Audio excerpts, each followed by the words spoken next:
Thank you, Evgeniya, for coming to join me today to have a discussion for another FROEBEL Insights for our families and educators across our FROEBEL services. Evgeniya is our educational leader at our St Leonards Centre in New South Wales, and she's going to speak to us a little bit more about implementing a nature pedagogy program with her team. So I'll hand it over to Evgeniya and look forward to hearing what she has to say. Thank you, Leora. It's my pleasure. Before I go into the program and tell you a little bit more about it, I would like to share with you why we decided actually to create this video. Also from our side, we have been implementing this Nature Play program for about 6 years now, I think, and we've been exploring the local natural spaces with children, experimenting, playing, and having fun within the nature. And we also are getting more families and educators in our community, and we decided that it will be actually important for everybody to know where we come from, what the theoretical underpinnings are, and what it looks like in practice. And I would also say that nothing is set in stone, and all people who come, who join our team, who join our center, parents, educators, extended families, they all have a great impact on this program. We all share our understanding, support each other, and grow and learn together. At the moment, most parts of this program are implemented in preschool, with nursery and toddlers actively joining us on this way. We're organizing also a mixed age group excursions together for our younger children to learn from the older friends and to connect with the educators of the new groups and reconnect with the older ones. So our aim at the moment is taking children outdoors every week for all age groups, and this is like what we're working at the moment. Well, we all know that nature is very beneficial for children, and I think it's also important to add some research findings, and there are lots of actually documentation and literature about this nowadays across the globes, including Australia. And I really like the summary given in the article called Benefits of Connecting Children with Nature, published by Natural Learning Initiatives. So what they found is that nature play has the following positive impacts on children. It's creativity, problem solving, enhances cognitive abilities, improves academic performance, reduces attention deficit disorder symptoms, increases physical activity, improves nutrition, eyesight, social relations, self-discipline, reduces stress. It's like non-stop benefits. And we also definitely see it on our children. So we can see how they change when we go out, what they want to do, how calmer they are. So it's amazing to see them like this. Can I, just before you go into your presentation a little bit more, it sounds also that this is not something in addition to what happens as part of the whole curriculum.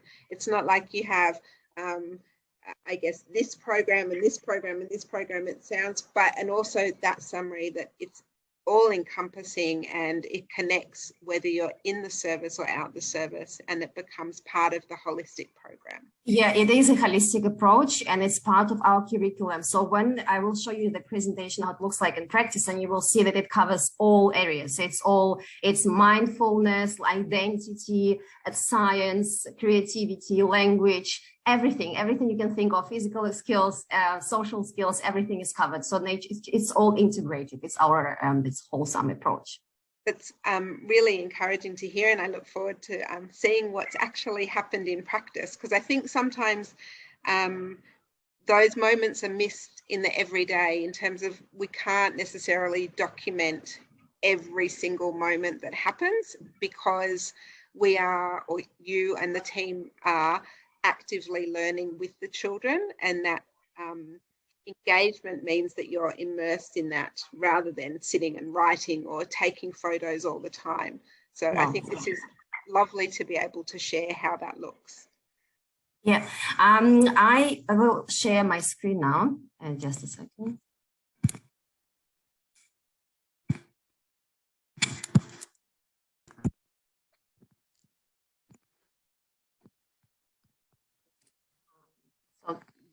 So can see it, right?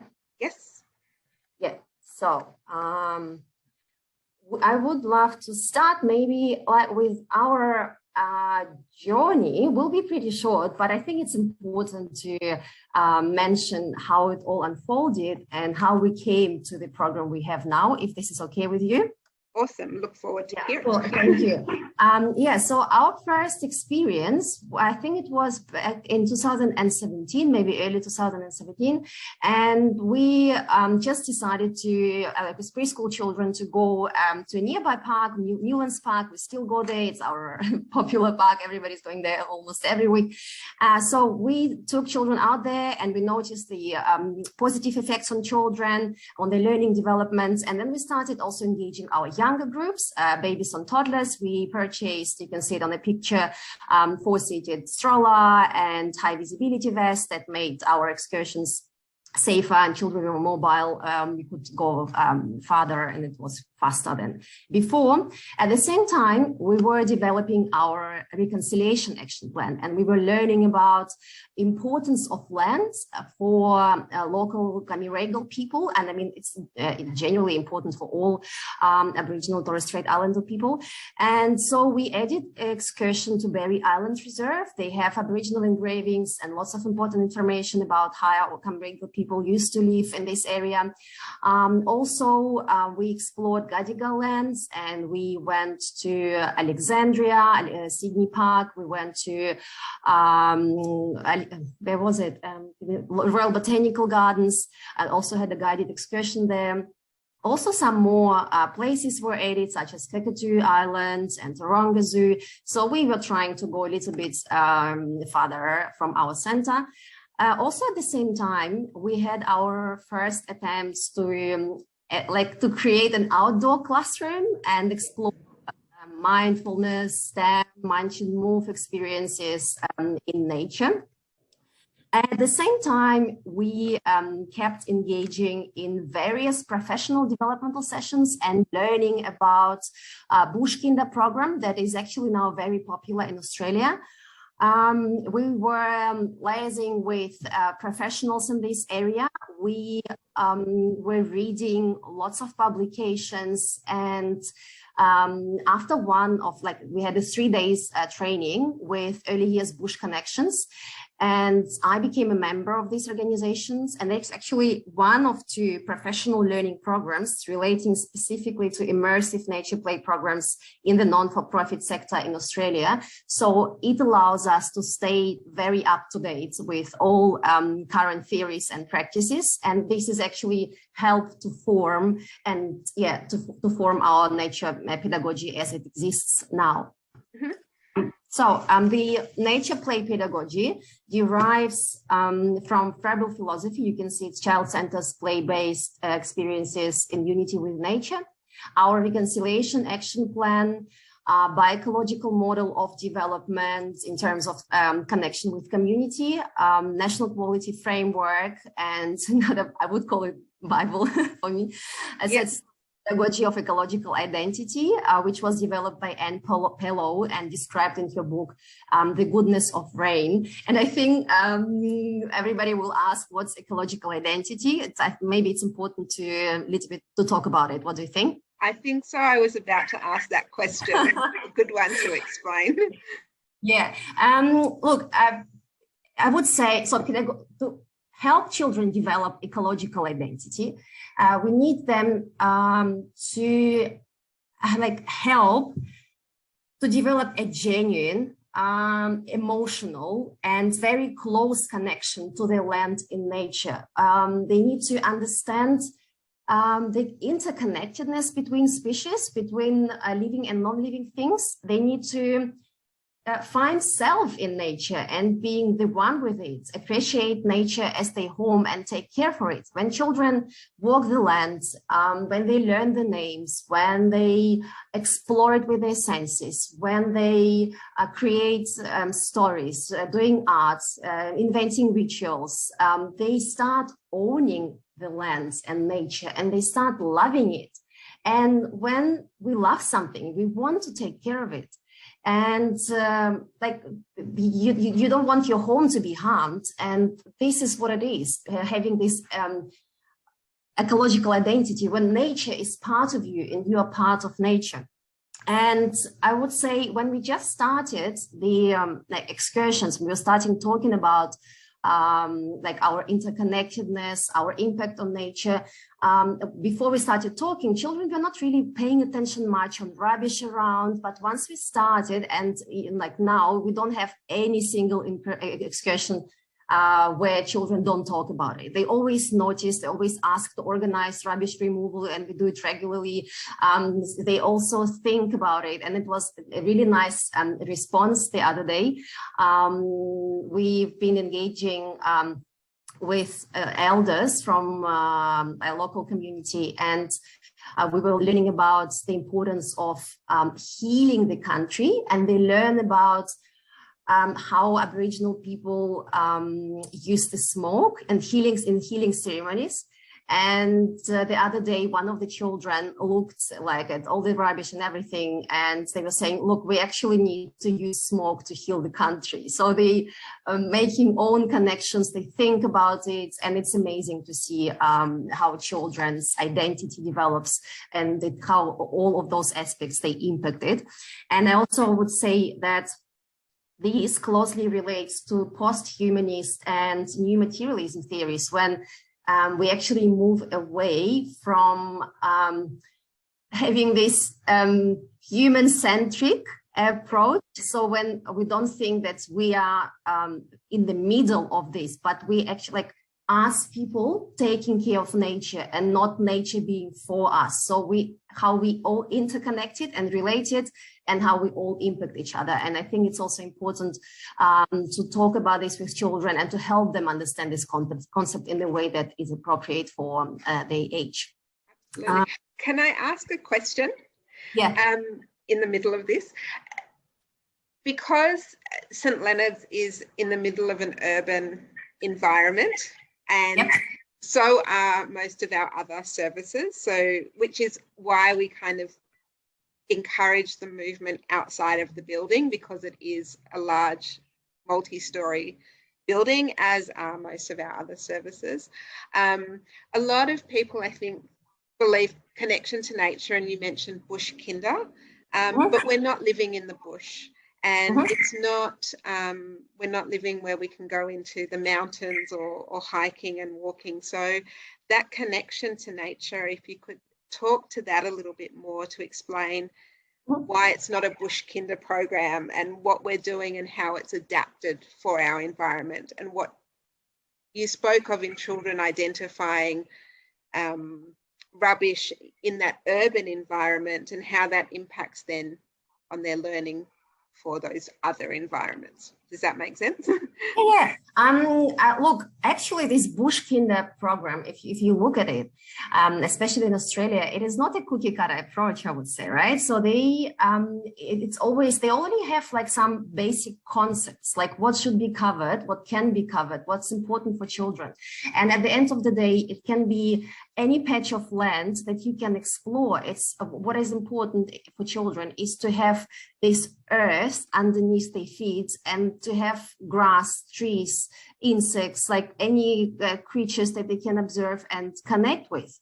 And so you always can find, in any area, you always can find a local park, you can find a reserve, beach, anything, and you can, I wouldn't say use, I don't like saying use when we talk about connecting to nature. I would say we can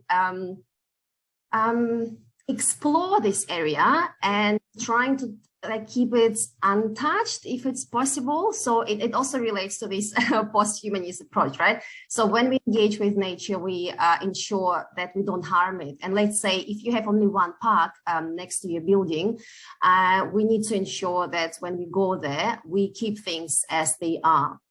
What was another question you also asked me at the end? Sorry.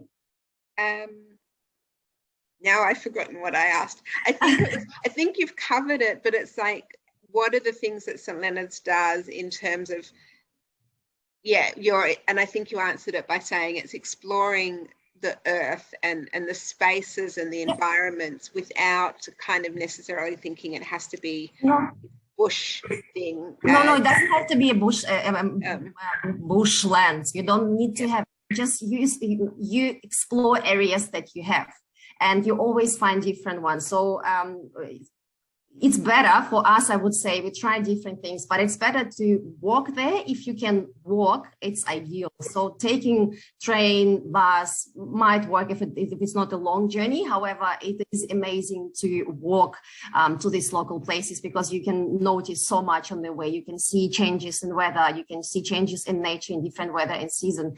It's another part of experience when you walk to the park, or so even if you go on the path, right, to the park, you will see some flowers, some local native trees like grevillea, callistemon, gum trees, paperbark, anything. You'll just notice, and you draw children's attention. You might see birds, you might see insects. They always find cicada shells on people's houses everywhere and on fences, and they count them. So it's learning everywhere, and every single moment. Once we leave the building, learning starts, and this is also connection to nature and also community. It's also part of it. I think that's a really important statement, is that the learning doesn't stop wherever you are.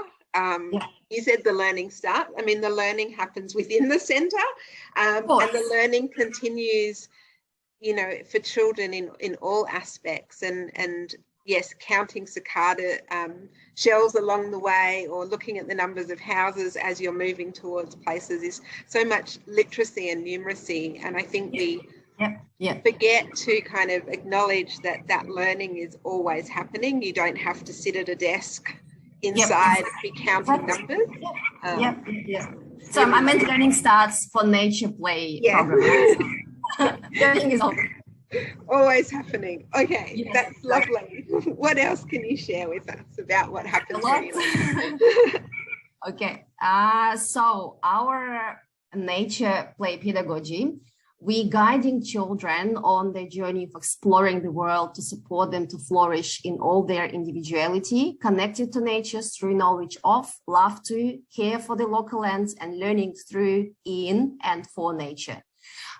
We also seek knowledge from the Aboriginal community and share it with the children in an ethical and respectful way to help children learn about the concept of land and be able to contribute to creation of the sustainable present and future for all Australians. There are a few elements of this program, and I would start with supporting children's agency. So every time, I would say that while most of our excursions have a goal, we might have it in our mind, like, okay, we notice the children are exploring something in the center. Let's say they're interested in worms, and it's raining, and we're going outside, and we are thinking maybe we find a worm and we can explore it in nature. However, children are empowered to guide the excursion, and every excursion is unique and unfolds based on the group, children's interests, and any encounters. It's very very alive and very fluid, changing every second. So children always guide those excursions and explore places in their own pace and in their own time.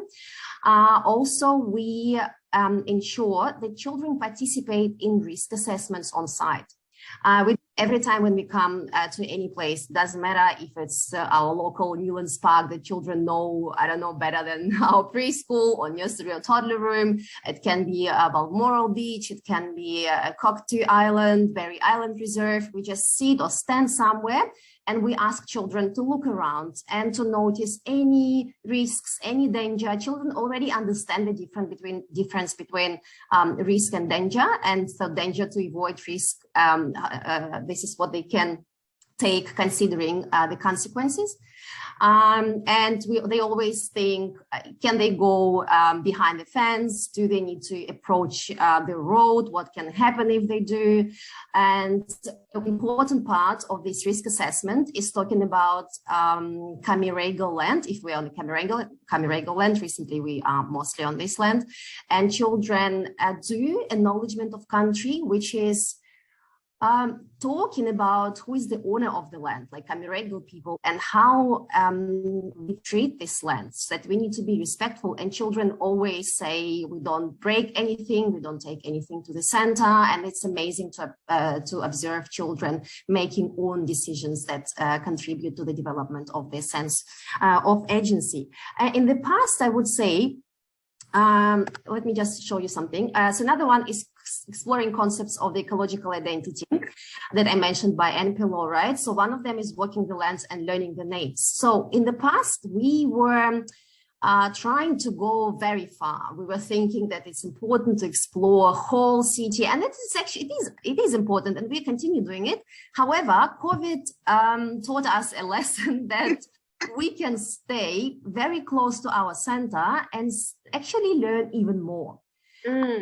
I will explain what it means. So you can see children here on the first three pictures. You can see children exploring when it's cold in summer. You can see them when it's raining. We can go in any weather. So, only weather that we don't go is if it's windy and it's some thunderstorm, because it's dangerous. Yep. Apart from that, everything is okay. We have appropriate clothing, arm boots, rain suits, everything is fine. And the more we go to the same place, the more we notice. So and we use different field guides, like Australian birds, the book of Sydney plants, local plants, native plants. And children just notice. You can see us talking about, we just walk to the park, right? I think it's Barry Island Reserve pathway. And so when they stop, they ask, what this flower, what's the name? And they remember it, and they will reflect on their learning at the center by doing show and tells and drawing, and we see that they learn it. So this is how they do it. Another one is practicing silence and embracing sensuality. Silence, I would say, is one of the hardest things for adults.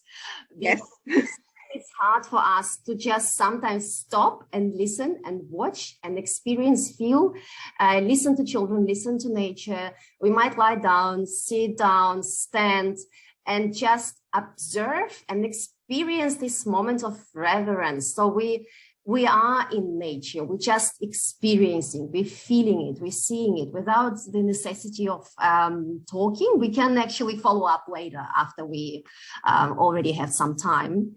Yeah, but we're on the way. I think we're getting better with it, and we actually enjoy it. And children and educators, it's very interesting experience.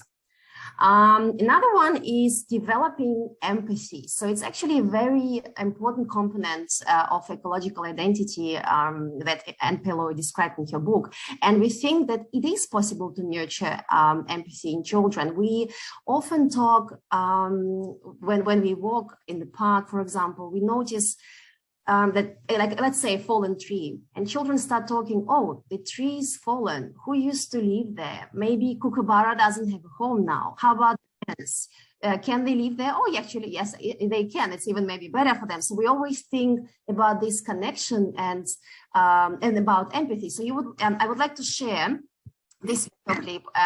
We recorded it accidentally, actually, when we were returning at the beginning of this year to the center. When we went to the park, it was raining, and we could see lots of slugs on the pathway, and they were all alive, healthy, everything was fine. Children noticed them, so we were playing in the park. And then on the way back, they were singing, and they were actually making kookaburra sounds, because they remembered how one of the elders who visited us recently showed them the kookaburra sound, how to make it, and they could see kookaburra. So it was a connection, and they started making the sound, and we started recording. So you will see this empathy moment that we captured.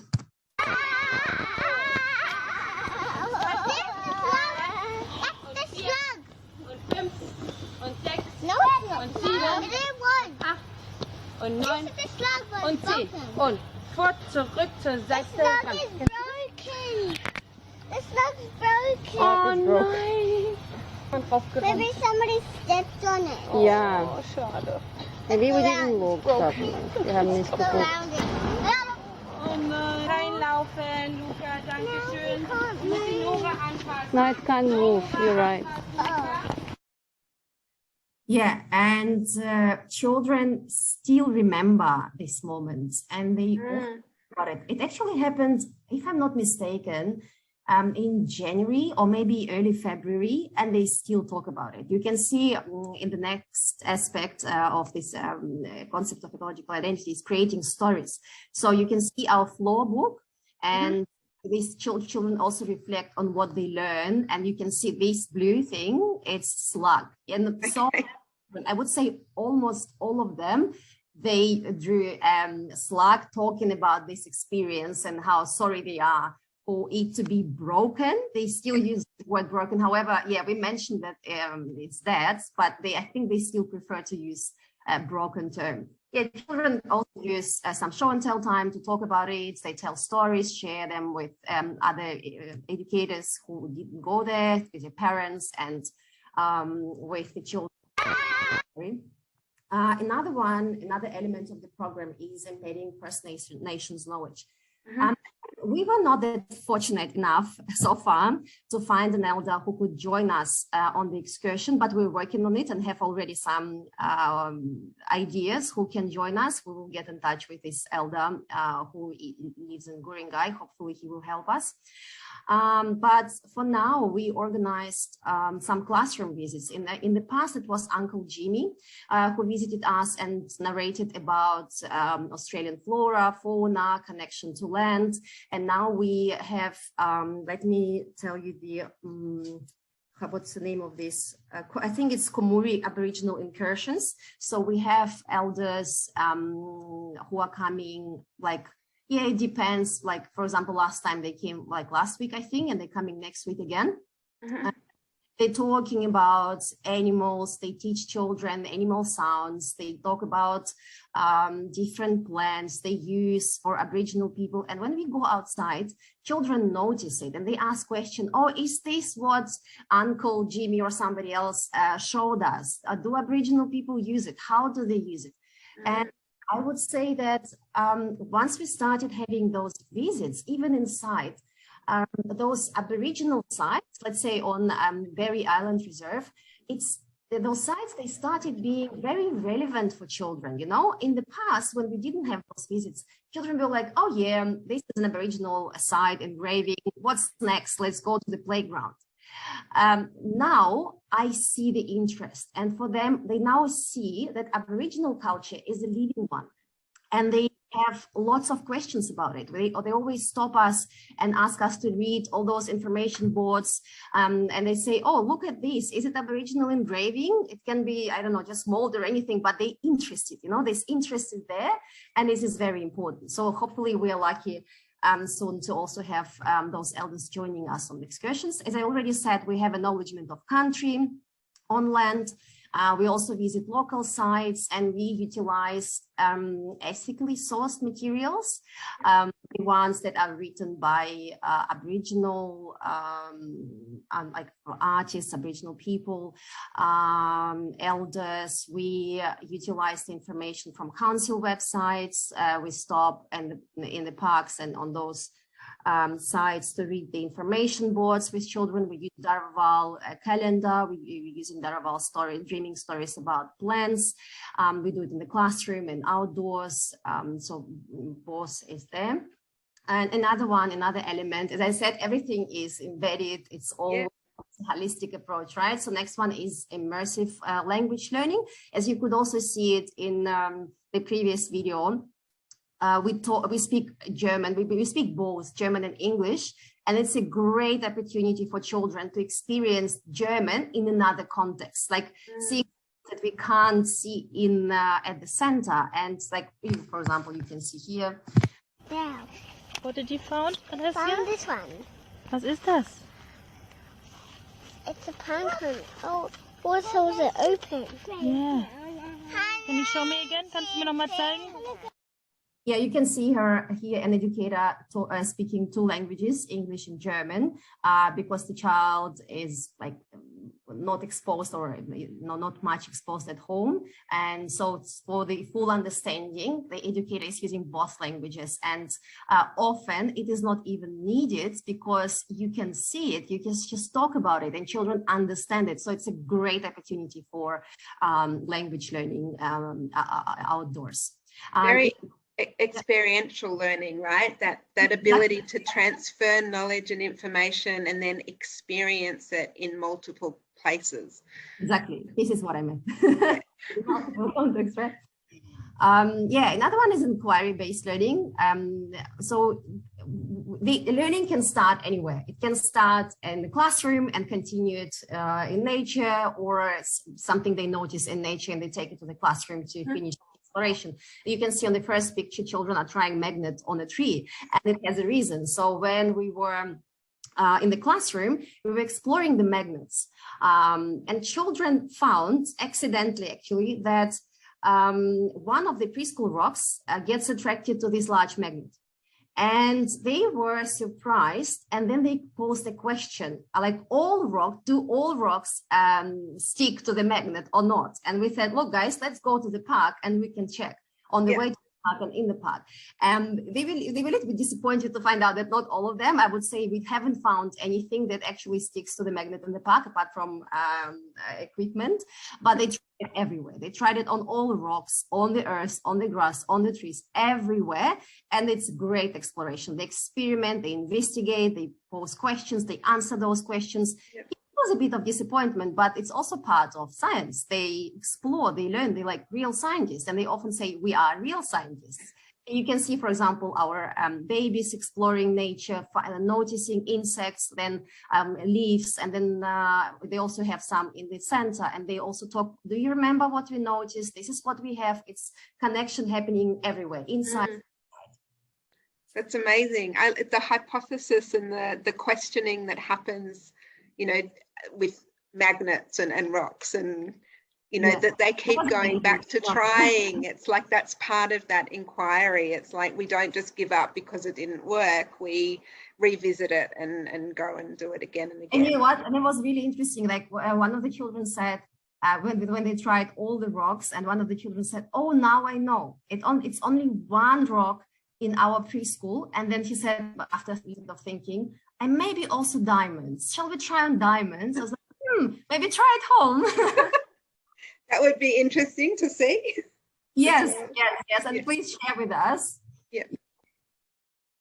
Great, sorry. Some other elements is diversity and equity. I would say that we ensure that all children with different needs, like anything, we take everyone outside. What we need, I need to stress it. It's very important to mention that when, for example, children just join our group, let's say they transition from another group, from toddler group, or maybe from nursery to toddler, or they just start our center, we allow some time for them to first settle in the room without going outside, because going outside, it requires like a connection between educators and children, so that everyone stays safe, everybody enjoys it.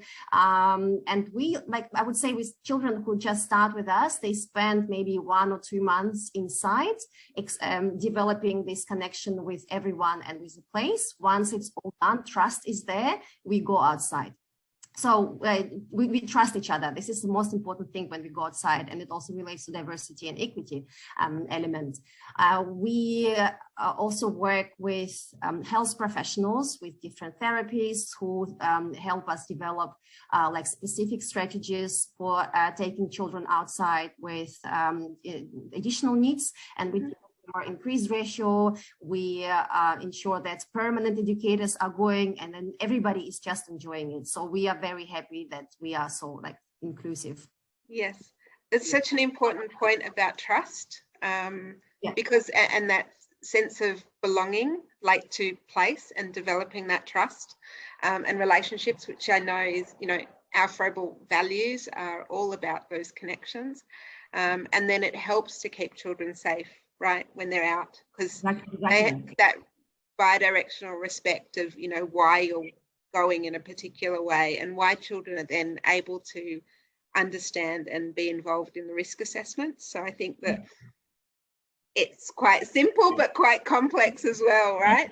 Yes, and like all children know, safety first. Like this is the first thing what we discuss before we go. Every time we go out, we talk about safety. What needs to be safe? How do we walk? You can see children like standing next to each other, holding hands. We walk 2 by 2. Yes, we explore it freely when we are in the park. We trust each other that we don't go like close to the road. Of course, we do supervise them with like it's 100% attention alert. However, it's a lot of trust. Children learn it and they thrive when they see that we're trusting them. That's amazing. Lovely. Yes, so another one is education for sustainable development. We have developed like a massive sustainability program in our center, and we take this also outside. As I already mentioned before, children notice this like rubbish on the road, and they do initiate this rubbish removal. So you can see them on Balmoral Beach here in our area. I will show also on the next page, Berry Island Reserve, Old Newlands Park. We also, I think it's part of sustainable development is exploring the interconnectedness between all those living and non-living things. We do read books about it. For example, what if sharks disappeared, if I'm not mistaken. It's all about what happens if only one of the species disappears. What happened to all species in the whole world. And we use this book to address the situations when some children are scared, let's say, of insects, and if they spot some I don't know, inside, or they might spot somebody, a spider on the rooftop, and because they're scared, they try to step on it and they try to remove it, or, you know, like usual reaction, or I don't want it here. And we talk how important even those little tiny creatures are, and that we just might remove them gently from our area if it might, I don't know, if it's not safe or anything, or children are scared, however, not killing. Yeah, so we talk about this. And we also go outside and we notice changes in the environment. For example, the recent floods, like we could see lots of land erosion. We could see fallen trees, and children talk about this. So why it happens, why the tree, this tree fell. And, you know, we were like little detectives. It was, I think, 3 or 4 weeks ago when we went after the flooding, and children could see this massive change, and like huge gum trees were fallen in the park, and they were so shocked, and they were exploring, oh, why? Maybe it was a fire. What happened? Then they found a broken bench, and children were like, oh, maybe they fell, the tree fell on this bench because the bench is broken. You know how the way they think, amazing to see. And then they also talk, look, now it's fallen. Again, what happens to the species that they were living there? Or they could see the land erosion, and actually it was a bull ant nest there. Actually, we noticed it. Yeah, it was pretty surprising to see one. But then we noticed that it's gone. We can't find the entrance anymore. And they were also talking about this, so probably because of the, yeah. When we do, like when we go outside, we always collaborate with families and community. It is very important for children, for the center, for parents, for the community to work together. You can see, for example, in the first pictures, these children are helping the North Sydney Council to remove rubbish on Berry Island Reserve. You can see the pictures, our beautiful families joining us.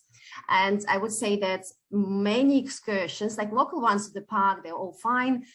We're pretty confident with it. However, if we go somewhere far, or if we need to take ferry, let's say, to Cockatoo Island, we really need help of our families, because when we do the risk assessment, we think about if about embarking, disembarking, like this, let's say, ferry, and then the ratio might need to be one